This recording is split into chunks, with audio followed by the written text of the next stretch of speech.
बोलो। गुरुजी राधे राधे जी। गुरुजी हमारी शादी को 2-3 महीने हुए, हमारे पति ने छोड़ दिया हमको। क्यों? वो चाची के संग उसका संबंध है। चाची? हाँ।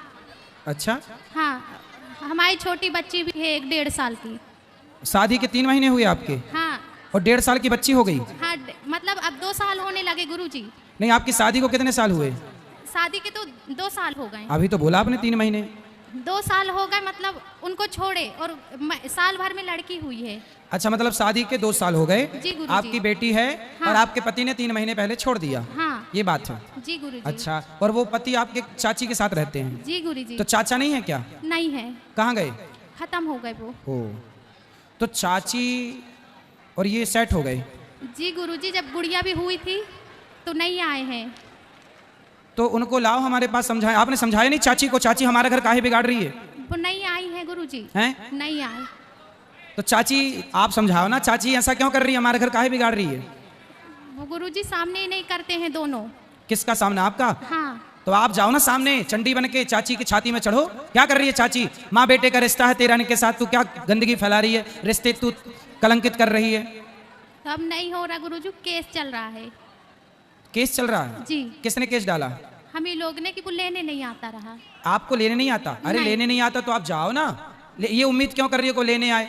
वो तो चाहेगा ही नहीं ना कि आप जाओ और अपने ससुराल में रहो, पति के पास रहो। चाची को समझाओ। अब क्या बताएं गुरुजी हम अपनी परेशानी। वो लोग साथ में सोते थे दोनों। भाई वो तो ठीक, जब तुम घर में मायके में रहोगी तो वो सोएंगे। तुम जाओ ना वहां रहो पति के साथ। हमारे सामने भी सोते थे, बीच में हमारे मिस्टर सोते थे, आजू बाजू हम दोनों। तो चाची बीच में घुस जाती थी सोने के लिए? हमारे मिस्टर सोते थे चाची के पास? हाँ। तो चाची, आप अपने पति के पास रहो, चाची को समझाओ कि चाची ये क्या कर रही हो, तुम इसकी माँ हो। चाची तो माँ की तरह होती है ना? जी गुरुजी। उसको समझाओ कि इस रिश्ते को क्यों तुम बदनाम कर रही हो। वो नहीं मानती, कहती है हम उसके बिना नहीं रहेंगे। चाची बोलती है? जी गुरुजी। ले, और पति को हमारे कितना टाइम हो गया? उनको बहुत, जब हमारी शादी नहीं हुई थी, जब वो तो नहीं चाची थे। के बच्चे नहीं हैं? हैं। कितने बड़े? 19, 20 साल के। तो उनको पता नहीं है ये सब? वो जानते हैं मगर कुछ नहीं बोलते।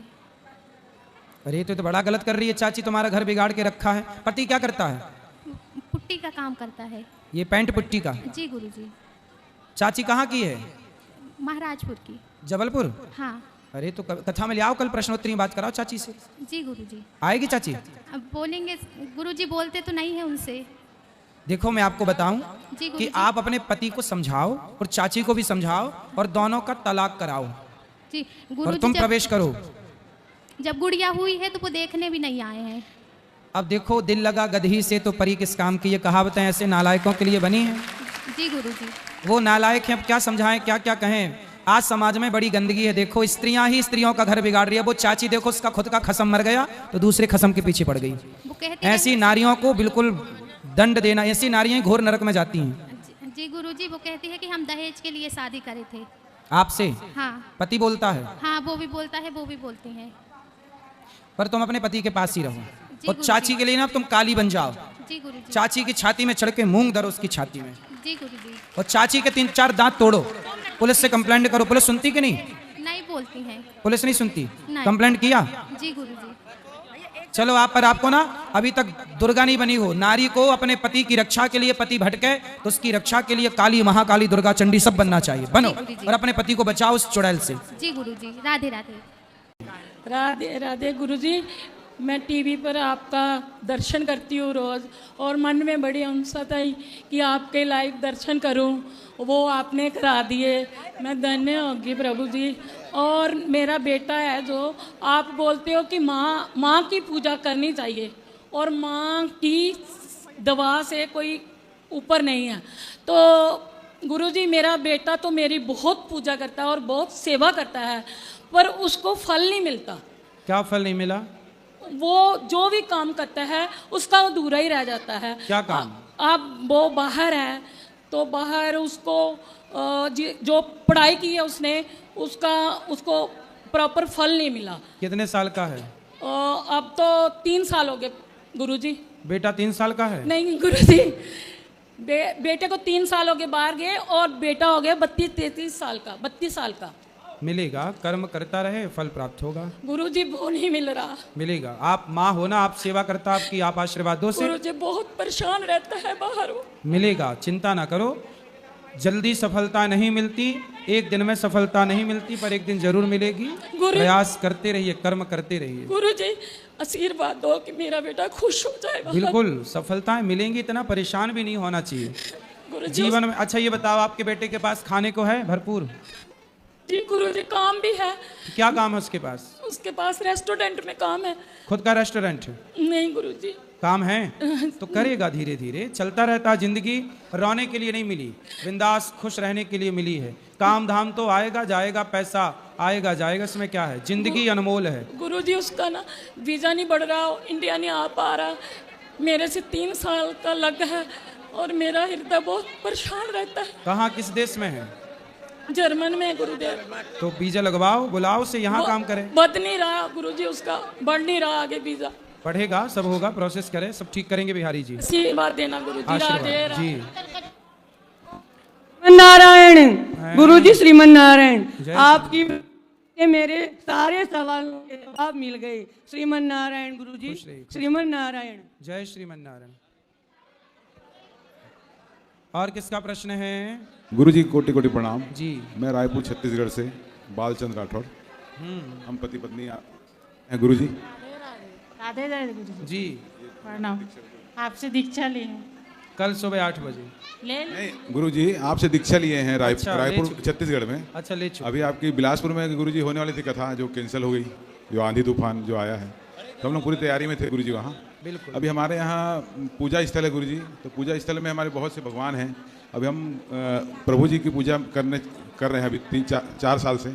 तभी वो दूसरे जो फोटो वगैरह हैं उनको रहने दें कि कम करें। किन की पूजा करते हैं? हम माता जी करते हैं गुरुजी। हाँ सही है ना? जी सही है। तो मैं पूछना था। और हाँ बस गुरुजी आपके यहाँ आए, गुरुजी आपका गौरी गोपाल आश्रम बहुत ही अच्छा लगा, दिल से आपको प्रणाम गुरुजी। हम आपके यहाँ भोजन भी किए, आपका वृद्धाश्रम में दर्शन किए, बहुत ही दिल से आपको कोटि कोटि प्रणाम है। बहुत अच्छा लगा, बहुत ही, मैं कुछ बोल नहीं सक रहा हूँ गुरुजी। प्रणाम प्रणाम। खुश रहिए गुरुजी, आपके चरणों में प्रणाम जी। जी गुरुजी, निर्गुण भक्ति कैसे की जाती है और क्या महत्व है सर उसका? निर्गुण, निर्गुण भक्ति किसे कहते हैं? निराकार और साकार, सगुण ही अगुण ही नहीं कछु भेदा। सगुण और निर्गुण, साकार और निराकार, जिसका एक रूप है उसे सगुण साकार भक्ति कहते हैं। अच्छा। जिसका कोई रूप नहीं है उसे निर्गुण निराकार उपासना कहते हैं। अच्छा। तो ईश्वर निराकार भी है। जैसे पानी निराकार है कि उसका कोई आकार है? आपसे प्रश्न है, बताओ। नहीं सर, निराकार है वो। पानी निराकार है। हाँ। पानी निराकार है, पर वही पानी जब फ्रिज के अंदर रखा जाता है तो बर्फ बन जाता है। हाँ सर। फिर वो एक आकार ले लेता है। हाँ। तो पानी तो निराकार है। हाँ। पर पानी जब बर्फ बना तो उसका एक आकार बन गया। हाँ। उसी तरह ईश्वर तो निराकार है, पर जब भक्तों के प्रेम की फ्रिज में वह निराकार जब कैद हो जाता है प्रेम में, हाँ। तो वही निर्गुण निराकार भक्तों के लिए सगुण साकार बन करके प्रकट हो जाता है। राधे राधे। तो जो निराकार है वही साकार है। निराकार को ब्रह्म कहते हैं, साकार को राम और कृष्ण कहते हैं। तो राधे राधे गुरुजी। कोई और सवाल? कोई और सवाल? संतुष्टि मिली? पूछो उनसे। हाँ सर, मिल गया। संतुष्टि है? हाँ। तो सर फल सरीका मिलता है क्या राम जी की उपासना से? हैं? राम जी की उपासना करो या निराकार की उपासना करो? राम की। साकार सगुण उपासक परहित निरत नीति दृढ़ नैम, ते नर प्राण समान मम जिनके दुज पर प्रेम। तो सगुण के बाद ही निर्गुण और निराकार तक पहुंचा जा सकता है, इसलिए सगुण भक्ति ज्यादा श्रेष्ठ है। अच्छा, तो समझ गए सर। राधे राधे राधे जी। राधे प्रभु जी। जी। गुरु जी के चरणों में कोटि कोटि प्रणाम। जी। प्रभु जी, घर में लड्डू गोपाल की सेवा ले रखी है, लेकिन किसी कारणवश घर में या ऑफिस में लहसुन प्याज का सेवन होता है। तो जो भी हम सेवन करते हैं, क्या हम बिना किसी सोच विचार के लड्डू गोपाल जी को पधरा सकते हैं, उनको भोग लगा के अपना सेवन कर सकते हैं? भगवान को भोग लहसुन प्याज का ना लगाओ, उनके लिए अलग कुछ बना सकते? नहीं, लड्डू गोपाल जी के लिए तो अलग से बनता ही है, लेकिन दफ्तर में अगर कुछ खा रहा हूँ तो ये भाव करके खा सकता हूँ कि प्रभु जी पहले ये आपको अर्पण कर रहा हूँ, हाँ, फिर खा रहा हूँ। भाव तो कर सकते हैं, बस भाव तो कर सकते हैं पर जी। मांस मदिरा का ही सेवन नहीं वो होता। तो घर पे भी नहीं। बाकी ठीक है। राधे राधे गुरुजी। हाँ जी। मैं आलंदी पूना महाराष्ट्र से आया हूँ। संत ज्ञानेश्वर जी की ज्ञानेश्वरी का उपासक हूँ मैं। जी। मुझे आपसे एक सवाल पूछना है। मेरा सवाल ऐसा है कि जग में संत बड़े या भगवंत, सबसे बड़े कौन है? संत बड़े हैं। संत ना होते तो हमें भगवान का कोई ज्ञान ही ना होता। भाई संत भगवान के बारे में बताता कौन है? संत बताते हैं। तो जब संत ही नहीं होंगे तो भगवान हमारे सामने आके खड़े भी हो जाएंगे। तो जब हमें उनका ज्ञान ही नहीं होगा तो हम पहचानेंगे कैसे? इसलिए बड़े तो भगवान ही हैं सबसे, लेकिन भगवान कहते हैं कि मोते अधिक संत कर लेखा। भगवान स्वयं कहते हैं कि मेरे से अधिक संतों का सम्मान करो, संतों को मानो। जी गुरुजी, मेरा दूसरा प्रश्न ऐसा है, मैं एक ज्ञानेश्वरी का उपासक हूँ। ज्ञानेश्वरी हर बार हर टाइम मेरे साथ रहती है। जी। मुझे संत ज्ञानेश्वर के चरणों में एक ही प्रार्थना है, जब यह शरीर से प्राण निकले तब ज्ञानेश्वरी मेरे साथ हो, इसलिए मैं क्या कर सकता हूँ? आप सत्संग कर रहे हैं, आप भगवान नाम जप करिए, बस काम अपना करिए खूब सारा जो काम करते हैं, और भगवान नाम का जाप करिए। मैं ज्ञानेश्वरी की एक जो वो भी होती है वो आपको सुनाऊँ? सुनाओ थोड़ी सी। वो मराठी में है। एक लाइन सुनाओ। विषय विषयाचा पडीपाडू, गोड परमार्थ लागे कडू, कडू विषय तो गोडू जीवासी झाला।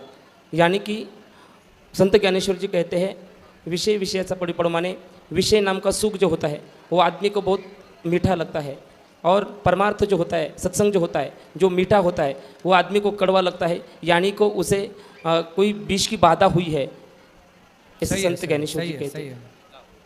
धन्यवाद गुरु जी। मेरा छोटा सा एक 3 साल का बेटा है, वो एक छोटा सा एक शुभम करोति कल्याणम इस श्लोक गाएगा। सुना। शुभम करोति। राधे राधे गुरु सही जी। है, सही है। चलो। महाराज जी के चरणों में कोटि कोटि प्रणाम। जी मैया। राधे राधे जी। महाराज जी, हम उत्तराखंड से आए हैं और मेरी सासू माँ भी आए हैं। वो आपकी बहुत कथा सुनते हैं और बहुत बुढ़ी हैं और कथा सुनते हैं। ऐसा कह रहे थे कि मेरे को भी गोपाल आश्रम ले जाओ। आज हम उनको यहाँ लेके आए हैं। खुश रहिए। गुरुजी प्रणाम। हाँ मैया। मैं जयपुर से आई हूँ अपने परिवार सास नंद के संग। मैं आपके चरण छूना चाहती हूँ, मुझे और कुछ नहीं चाहिए। ठीक है, बस। खुश रहिए, खुश रहिए। हेलो गुरुजी, राधे राधे। हाँ मैया। मैं कानों ले जा बचाऊँ सू। हैं? कानों ले जा बचाऊँ सू मैं। तो कान्हा ले जाओ। क्या क्या सेवा करूँ? घर ले जाओ, बढ़िया सेवा करना, भोग लगाना, स्नान कराना। सही रहेगा ना? हाँ सही।